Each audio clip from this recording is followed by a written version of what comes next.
You endure a vicious, screaming argument late at night, where someone you care about hurls insults and shatters your peace. But the next morning, they sit across the kitchen table, casually pouring coffee and asking about your day. Your stomach drops. The total disconnect between the hostility of last night and the cheerful normalcy of today triggers intense cognitive dissonance. Your brain is struggling to reconcile two completely opposing realities at once. This diagram illustrates what happens in the immediate aftermath of toxic conflict. A shared relationship timeline fractures into two distinct, isolated paths. In a healthy dynamic, partners repair a conflict by acknowledging the event and merging their timelines back together. Here, however, your attempt to bring up the painful event is aggressively repelled. The other person insists their peaceful timeline is the only one that exists.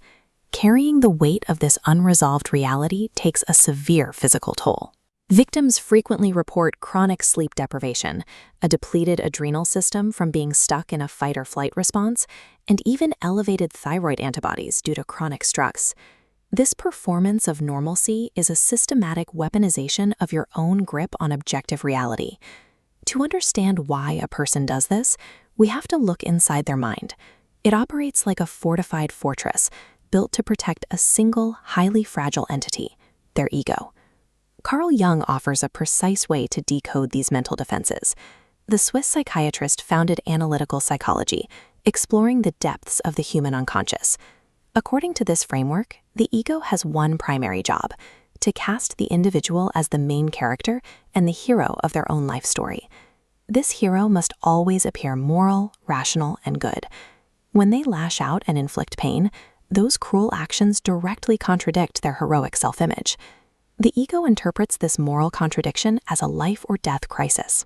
They are losing an internal battle against their own guilt.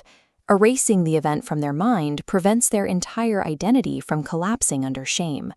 To maintain this illusion, the brain utilizes strategic amnesia. It is an unconscious defense mechanism where a person blocks out memories of their own harmful behavior to avoid accountability. This diagram displays a mechanical sequence used to evade blame, DARVO. It stands for deny, attack, and reverse victim and offender.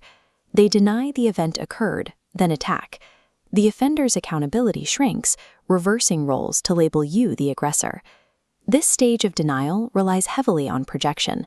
It is a psychological defense mechanism where a person takes their own unacceptable flaws and attributes them to someone else. Instead of facing their own guilt, they will literally accuse you of the exact hostility that they are actively demonstrating. Beneath all these defenses lies the shadow.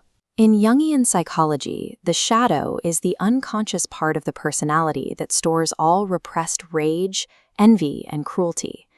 When they deny their actions, this hidden, unhealed part takes over and directs their behavior.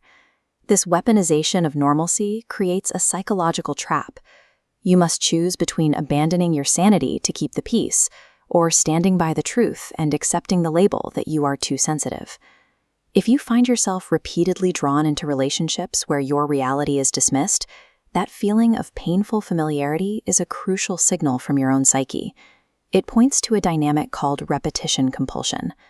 Repetition compulsion is an unconscious drive to recreate early childhood wounds or traumas in the present, hoping to finally fix them and get a different outcome. You seek an apology from the person who distorted the truth, hoping their validation heals you. Trying to extract reality from someone actively living in a delusion is a healing strategy doomed to fail. You cannot receive closure from the person who shattered your shared reality in the first place.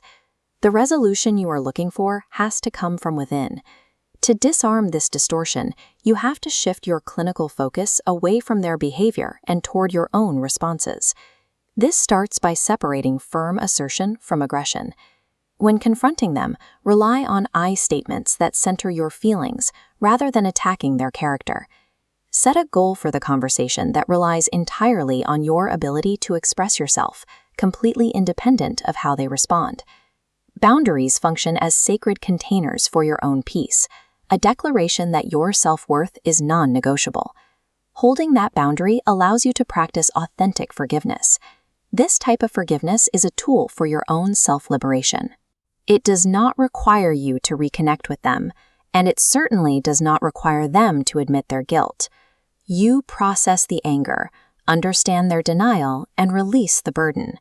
Your healing is the one form of closure they can never take away, transforming a painful wound into the wisdom